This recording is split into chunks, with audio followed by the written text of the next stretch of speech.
आज हम बात करेंगे मैग्नेटिक क्वांटम नंबर की। मैग्नेटिक क्वांटम नंबर की बात करने जा रहे हैं। सबसे पहले हमने एजीमुथल क्वांटम नंबर की बात की थी। एजीमुथल क्वांटम नंबर में हमने क्या कहा था कि जब भी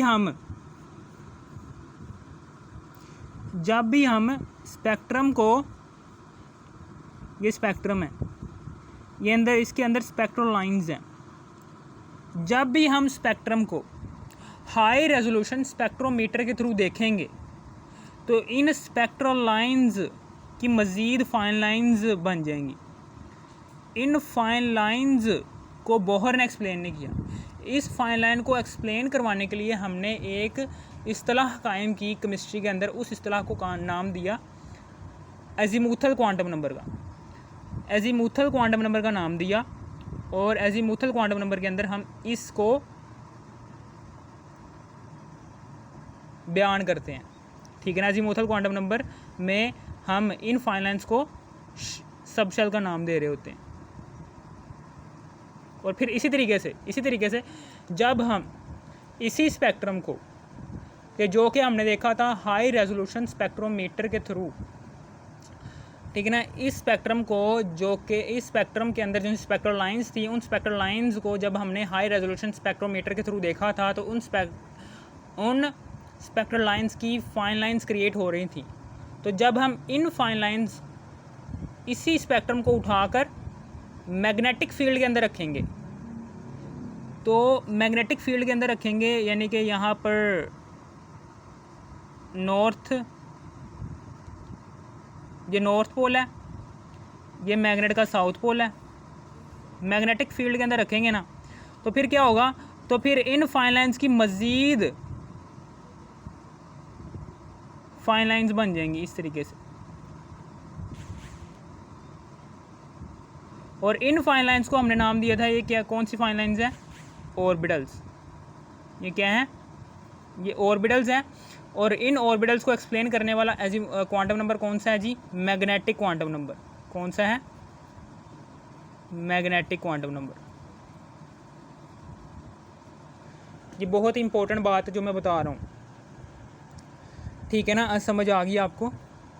यानी कि जब हमने स्पेक्ट्रम को मैग्नेटिक फील्ड के अंदर रखा, जब हमने स्पेक्ट्रम को मैग्नेटिक फील्ड के अंदर रखा, तो स्पेक्ट्रम के अंदर जो सी स्पेक्ट्रल लाइंस थी, उस स्पेक्ट्रल लाइंस के अंदर जो सी फाइन लाइंस थी, उन फाइन लाइंस की भी फाइन लाइंस मज़ीद बन गई। उन फाइन लाइंस को हमने ऑर्बिटल्स का नाम दिया। और इन ऑर्बिटल्स को एक्सप्लेन किसने, कौन सा क्वांटम नंबर करता है? मैग्नेटिक क्वांटम नंबर करता है। यानी कि मेरे कहने का मतलब क्या है कि ये देखें, ये एटम है, ठीक है ना, ये एटम है। जब हम इस शेल को, ये जो सा शेल है, इस शेल को देखते हैं,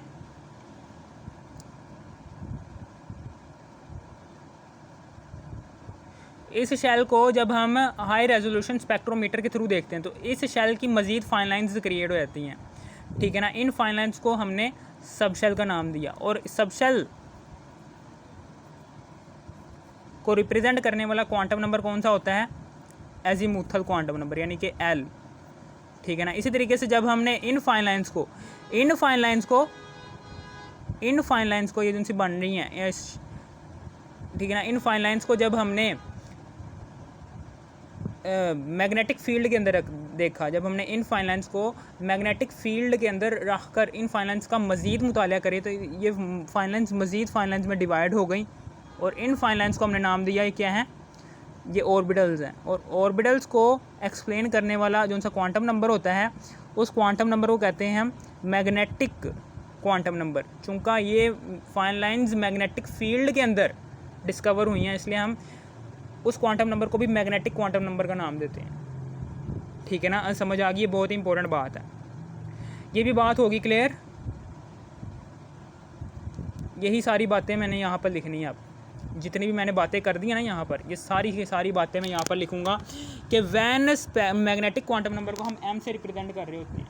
ठीक है ना। और एजीमुथल क्वांटम नंबर को एल से। ठीक है ना। यहाँ पर मैग्नेटिक क्वांटम नंबर की डेफिनेशन आ जाएगी, when spectral lines are placed under magnetic field.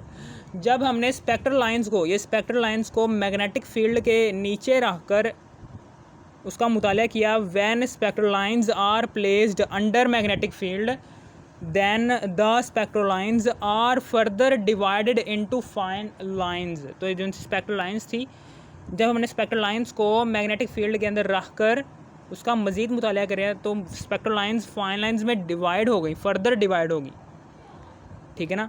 Spectral lines are further divided into fine lines.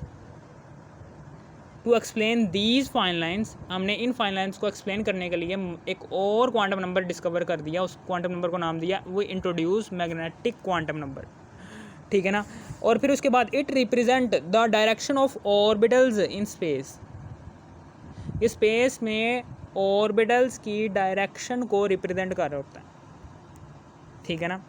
या फिर आप ऐसे भी कह सकते हैं इट रिप्रेजेंट द ऑर्बिटल्स, ऐसे भी कह सकते हैं। फिर ऐसे भी कह सकते हैं it represent the direction of orbitals in space. और इसको हम जाहिर कर रहे होते हैं एम से, it is represented by M, इसको एम से रिप्रेजेंट कर रहे होते हैं। और तीसरी बात है the value of magnetic quantum number is, जो सी एम की क्वांटम नंबर की जो सी वैल्यू होती है, वो क्वांटम नंबर की वैल्यू इस तरीके से होती है, यानी कि एम की वैल्यू इस तरीके से आती है हमारे पास कि यहाँ पर -L आएगा,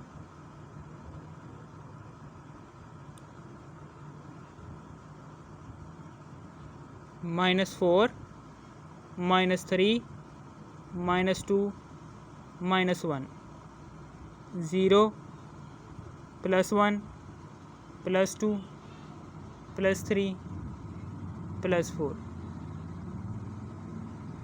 यहाँ पर आ जाएगा एंड में +L, ठीक है ना, समझ आ गई। और इसी क्वांटम नंबर को हम इस तरीके से भी लिख सकते हैं, 0 +-1 +-2 +-2, इसी तरीके से +-3, फिर +-4, सो ऑन चलता रहता है, और +-L। इस तरीके से मैग्नेटिक क्वांटम नंबर की वैल्यू को हम इस तरह से भी लिख सकते हैं, ऊपर से भी और नीचे से भी। इन दोनों में से कोई सा भी तरीका आप इस्तेमाल कर सकते हैं, ठीक है ना। और हमेशा याद रखना कि प्रिंसिपल क्वांटम नंबर की वैल्यू जो सी थी वो डिपेंड, एजीमूथल क्वांटम नंबर की वैल्यू प्रिंसिपल क्वांटम नंबर के ऊपर डिपेंड कर रही थी। यानी कि ये देखें, एजीमूथल क्वांटम नंबर की वैल्यू प्रिंसिपल क्वांटम नंबर की वैल्यू पर डिपेंड कर रही थी। एन से प्रिंसिपल क्वांटम नंबर को रिप्रेजेंट किया जाता है और एल से एजीमूथल को। एजीमूथल क्वांटम नंबर की वैल्यू प्रिंसिपल क्वांटम नंबर की वैल्यू पर डिपेंड कर रही थी। जब आपको प्रिंसिपल क्वांटम नंबर की वैल्यू पता है तो एजीमूथल क्वांटम नंबर की वैल्यू भी आ जाएगी। इसी तरीके से जब आपको इसकी वैल्यू पता है, एजीमूथल क्वांटम नंबर की वैल्यू पता है, तो आपके पास मैग्नेटिक क्वांटम नंबर की वैल्यू भी आ जाएगी, क्योंकि ये दोनों वैल्यूज़ एक दूसरे के बराबर होती हैं। ये बहुत ही इंपॉर्टेंट बात है जो उनसे मैंने ये लिखी है ये डब्बे के अंदर, कि जब आपको एल की वैल्यू पता है, यानी कि एजीमूथल क्वांटम नंबर की वैल्यू फॉर एग्जांपल 4 है, तो मैग्नेटिक क्वांटम नंबर की वैल्यू क्या होगी, +-4, यानी कि यहाँ तक ये होगी +-4। और +-4 को हमने ऐसे नहीं लिखना, ये वैल्यू हमने ऐसे नहीं लिखनी, ठीक है ना। इस वैल्यू को लिखने का तरीका है हमारे पास, इस तरीके से लिखनी है, m = -4 -3 -2 -1, फिर 0 और फिर +1 +2 +3 और एंड में आ गया +4, यानी कि 4 और 4 8 9 9 पॉसिबल डायरेक्शंस, 9 पॉसिबल डायरेक्शन है इस ऑर्बिटल स्पेस के अंदर। 9 possible directions exist this orbital in space, ठीक है ना, समझ आ गई आपको। 9 पॉसिबल डायरेक्शन है स्पेस के अंदर इसकी। और ये याद रखना कि maximum number of electron in orbital, orbital के अंदर मैक्सिमम नंबर ऑफ इलेक्ट्रॉन होते हैं 2। बहुत इंपॉर्टेंट बात है कि हर एक ऑर्बिटल के अंदर 2 इलेक्ट्रॉन होते हैं। यहाँ पर कितने ऑर्बिटल्स हैं, 9 हैं ऑर्बिटल्स, तो हर एक ऑर्बिटल में 2 इलेक्ट्रॉन है, तो 9 को 2 से मल्टीप्लाई करेंगे, 2 9 18, तो टोटल इलेक्ट्रॉन आ जाएंगे इन सारे के सारे ऑर्बिटल्स में 18 इलेक्ट्रॉन। तो 18 इलेक्ट्रॉन कौन से शेल में एग्जिस्ट करते हैं? एम शेल में। और एम शेल जो सा होता है ये एम शेल में, और यहाँ पर बात किस शेल की हो रही है? एम शेल की बात हो रही है, ठीक है ना। एम शेल के अंदर 9 पॉसिबल डायरेक्शंस ऑर्बिटल्स की एग्जिस्ट करती हैं। एम शेल के अंदर 9 पॉसिबल डायरेक्शन ऑर्बिटल्स की एग्जिस्ट करती हैं, और उन 9 ऑर्बिटल्स के अंदर हर एक ऑर्बिटल के अंदर 2-2 इलेक्ट्रॉन एग्जिस्ट करते हैं, और 9 को जैसे ही 2 से मल्टीप्लाई करेंगे तो 18 इलेक्ट्रॉन टोटल इलेक्ट्रॉन आ जाएंगे उस शेल के अंदर। इस तरीके से ऑर्बिटल्स हमें शेल के अंदर कितने इलेक्ट्रॉन आ सकते हैं उसके बारे में बात बता रहे होते हैं। अब the relationship between principal quantum number, अब ये बहुत ही इंपॉर्टेंट एक और बात आ गई है कि किस तरीके से आप principal quantum number, azimuthal quantum number और मैग्नेटिक क्वांटम नंबर के दरमियान रिलेशनशिप कायम कर सकते हो। ये टेबल बना रहा हूँ मैं एजीमुथल क्वांटम नंबर और प्रिंसिपल क्वांटम नंबर के दरमियान रिलेशनशिप का, यानी कि ये क्या है? ये प्रिंसिपल क्वांटम नंबर को हम एन से ज़ाहिर करते हैं, और कौन सा शेल नेम है वो आ जाएगा नेम ऑफ शेल। और ये आ गया जी एजीमुथल क्वांटम नंबर को एल से रिप्रेजेंट करते हैं, और यहाँ पर हम एजीमुथल क्वांटम नंबर के अंदर सबशेल की बात कर रहे होते तो नेम ऑफ सबशेल आ गया। जब एन की वैल्यू 1 होगी तो नेम ऑफ शेल कौन सा होगा? पहला शेल होगा, तो पहले शेल को हम के का नाम देते हैं, ठीक है ना। और एल की वैल्यू हमें पता है कि कैसे आएगी, हमें पता है कि एल की वैल्यू कैसे आएगी, एन में से माइनस कर दो 1, एन की वैल्यू 1 है तो 1 में से माइनस करो 1, एल की वैल्यू आ जाएगी 0। और 0 जब भी एल की वैल्यू 0 होती है तो कौन से ऑर्बिटल की बात होती है, और कौन से शेल सबशेल की बात हो रही होती है? एस सबशेल की। और एस सबशेल कौन से शेल के अंदर एग्जिस्ट कर रहा है? पहले शेल के अंदर, तो यहाँ पर पहला शेल आ। इसी तरीके से जब एन की वैल्यू 2 होगी तो दूसरे शेल का नाम क्या है? L shell. और इससे एक कम करके हमने एल की वैल्यू लिख देनी है 0 और 1। तो 0 जब वैल्यू होगी तो एस ऑर्बिटल, जब 1 वैल्यू होगी ना एल की तो पी और पी सबशेल की बात होगी। और ये दोनों सबशेल कौन से शेल के अंदर एग्जिस्ट कर रहे हैं? दूसरे वाले में, तो 2 और 2 ये। इसी तरीके से तीसरे शेल की जैसी बात करेंगे तो के एल, तो तीसरे शेल का नाम देंगे एम शेल का, और यहाँ पर एल की वैल्यू हम एन से एक कम करके वहाँ तक लिखेंगे, यानी कि एन की वैल्यू 3 है ना, तो 3 से एक कम कौन सी वैल्यू? 2, तो 2 तक एल की वैल्यू को यहाँ पर हम लिख देंगे।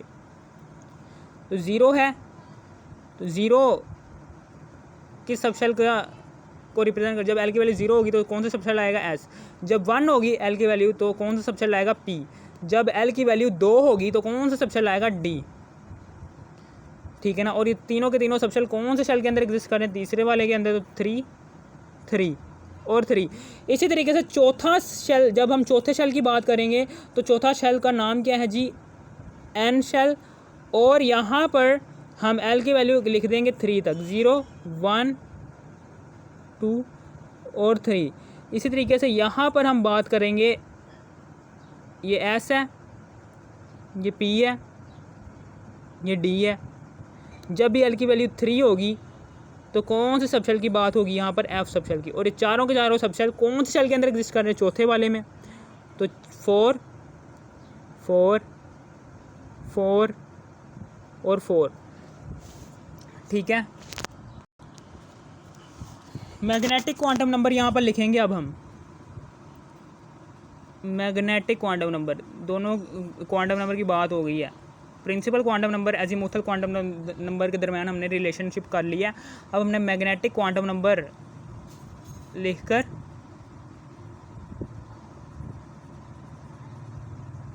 इसके दरमियान रिलेशनशिप कायम करना है। अब हमें पता है कि यहाँ पर जब भी एल की वैल्यू 0 होगी तो हमें पता है कि एल की वैल्यू इज इक्वल टू होती है एम की वैल्यू के। जब एल की वैल्यू 0 होगी तो एम की वैल्यू भी 0 होगी, ठीक है ना। जब भी एम की वैल्यू 0 होगी, कौन से सबशेल की बात होगी? यहाँ पर एस सबशेल की, एस ऑर्बिटल की, यहाँ पर एस ऑर्बिटल की बात होगी। ठीक है ना।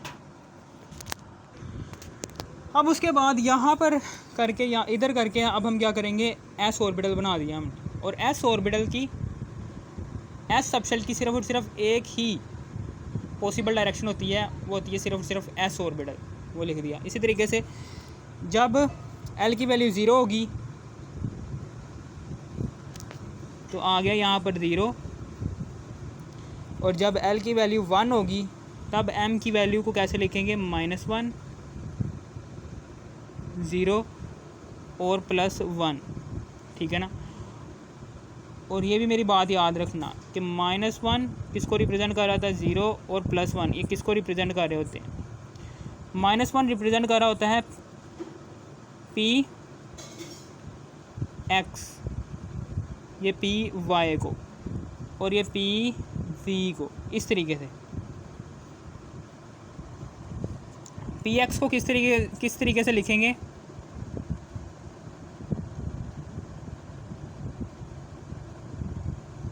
इस तरीके से आप पी एक्स को लिख सकते हैं, और फिर उसके बाद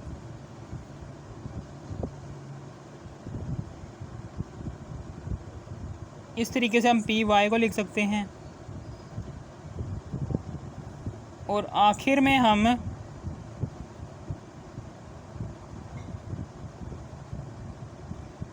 पी जी को लिख सकते हैं।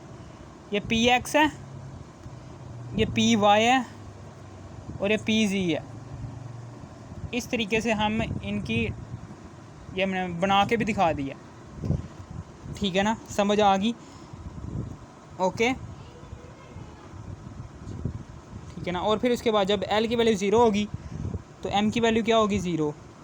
जब एल की वैल्यू 1 होगी तो इसको हम लिखेंगे -1, 0 और +1, और जब एल की वैल्यू 2 होगी तो इसको लिखेंगे -2,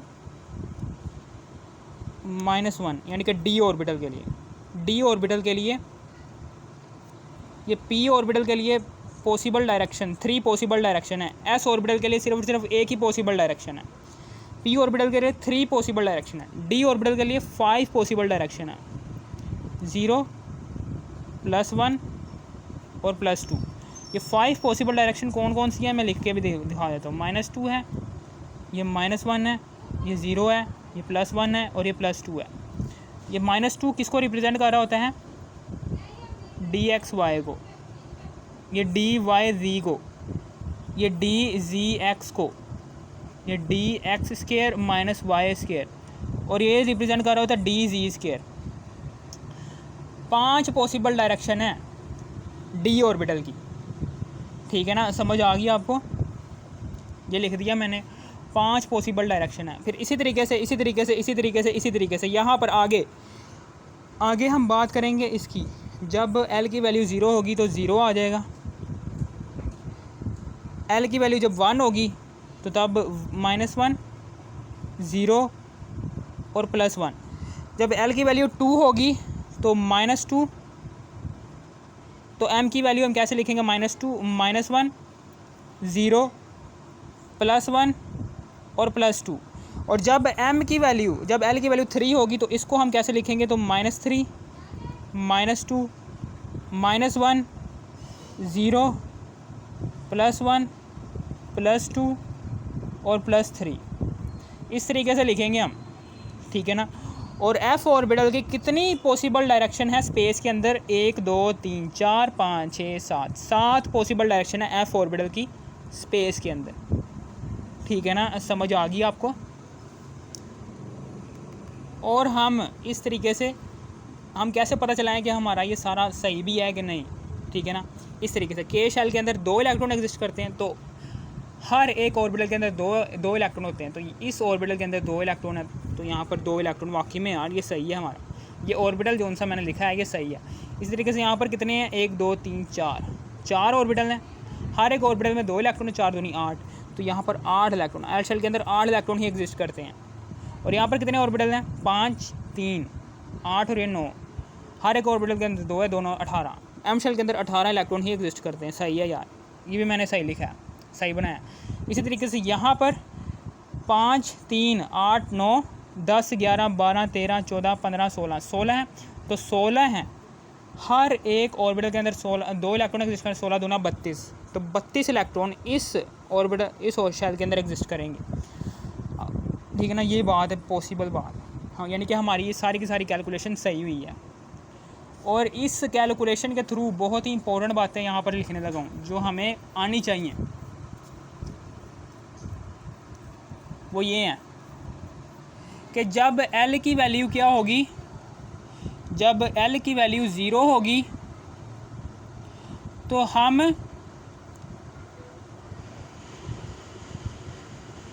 S ऑर्बिटल की बात करेंगे। इस दौरान जो सी M की वैल्यू होगी वो भी 0 होगी। इसी तरीके से जब L की वैल्यू 1 होगी तो उस दौरान 3 पॉसिबल डायरेक्शन होगी, +1, 0 और -1। ठीक है ना, और px, py और pz होगा। और इस दौरान जो सी M की वैल्यू होगी वो इज़ इक्वल टू होगी, किसी के इज़ इक्वल टू होगी 0 ± 1। इसी तरीके से जब L की वैल्यू 2 तक चली जाएगी तो तब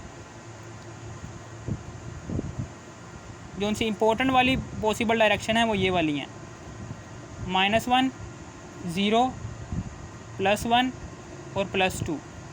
और D ऑर्बिटल की 5 पॉसिबल डायरेक्शन है, dxy, dyz, dxz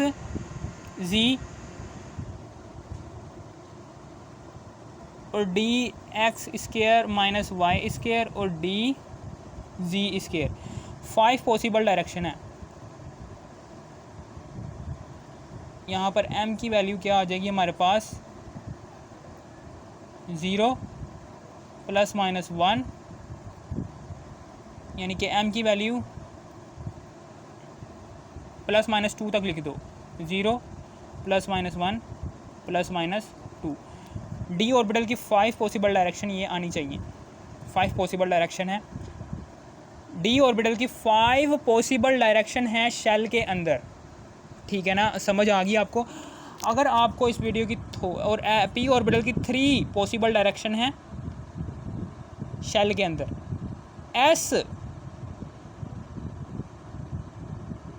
S orbital की सिर्फ और सिर्फ एक ही पॉसिबल डायरेक्शन है शेल के अंदर। और F सब शेल की, F ऑर्बिटल की, F सब शेल की, ये मैं गलती से लिख रहा हूँ, S सब शेल की एक ही पॉसिबल डायरेक्शन है शेल के अंदर। P सब शेल की 3 पॉसिबल डायरेक्शन है शेल के अंदर। D सब शेल की 5 पॉसिबल डायरेक्शन है शेल के अंदर। इसी तरीके से F सब शेल की 7 पॉसिबल डायरेक्शंस हैं शेल के अंदर। अगर आपको इस वीडियो की थोड़ी सी भी ज़रा सी भी समझ, इस वीडियो को कर दो लाइक और सब्सक्राइब और शेयर भी कर देना। Thanks for watching me.